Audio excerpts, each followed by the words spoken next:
Hello there, this is nelsonr12 speaking, and as Skull said in his tubers video, he said commentaries are used to make a video to compete, well not exactly compete, but to, in other words, you make commentaries on a video where you disagree on. This guy made a commentary on a video he does agree on. This is the IGN review of Sonic Generations, and he doesn't like it because of the wording he uses per se. Let's watch. Hey everybody, the Rose here with a commentary for you. I haven't done one of these in a while.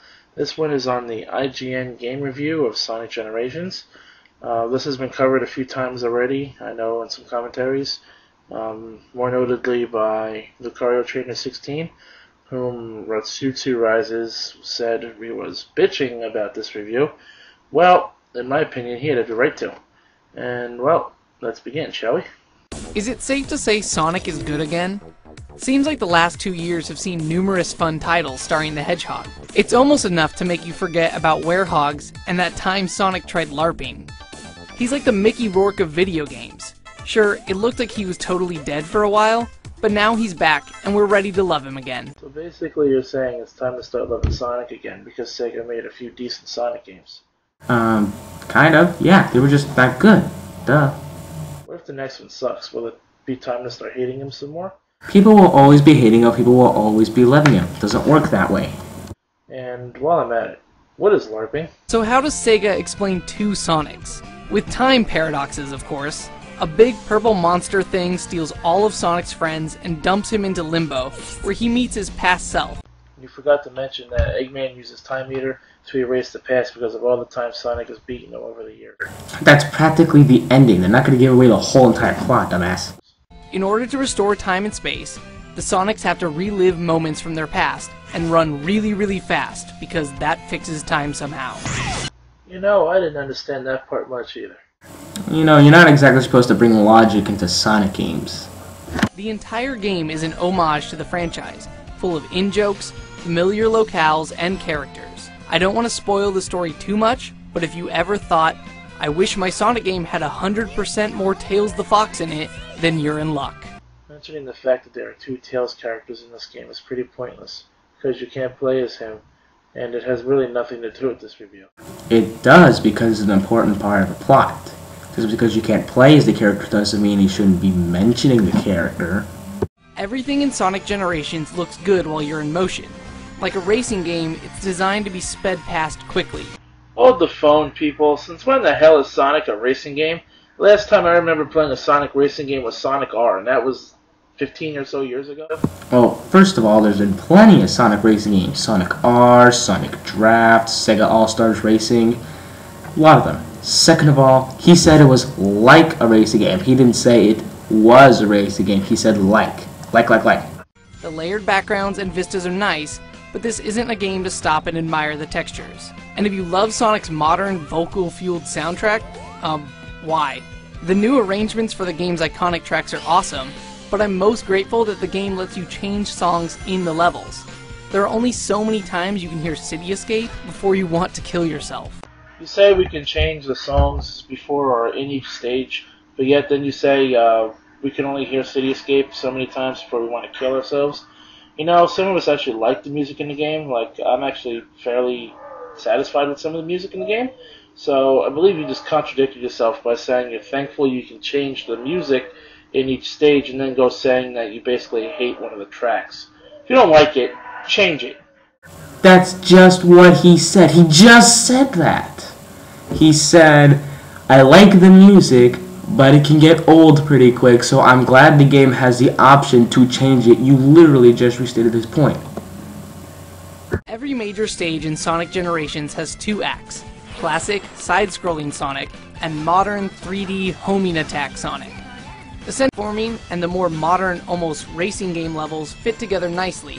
Again, Sonic is not a racing game. It's a platformer. Get it right. Again, he said it's like a platformer. Get it right. Though there are still the occasional moments of clunky controls that can stop the action dead.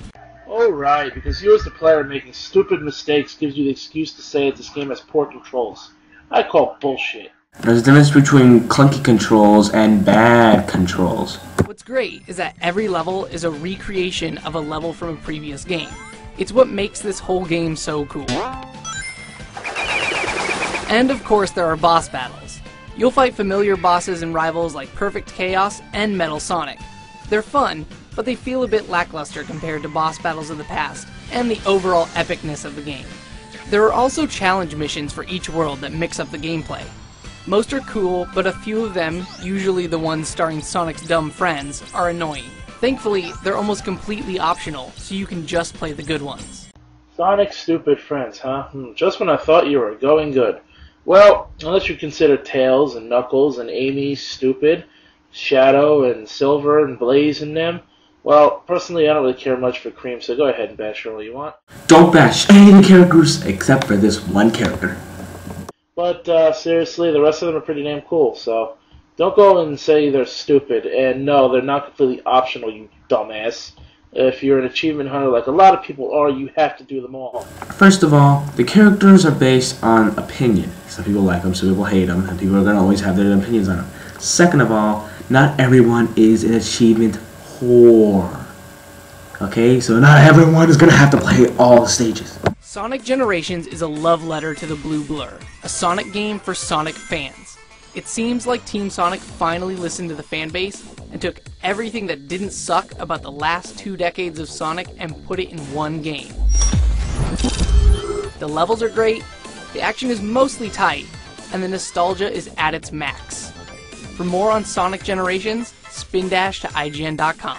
So, these are your bullet points to summarize your review, huh? Alright, let's go down the list here. First of all, 2 Sonics. Really? You're making that a bullet point? Seriously? We've known that since the game was teased about a year ago. Well, it's basically the whole entire consistency of the game. The next one, great levels and sometimes clunky. Alright, I have to give you that. Levels are amazing and I love them so much. Sometimes clunky, yes. I have encountered a few glitches in this game which have kind of pissed me off.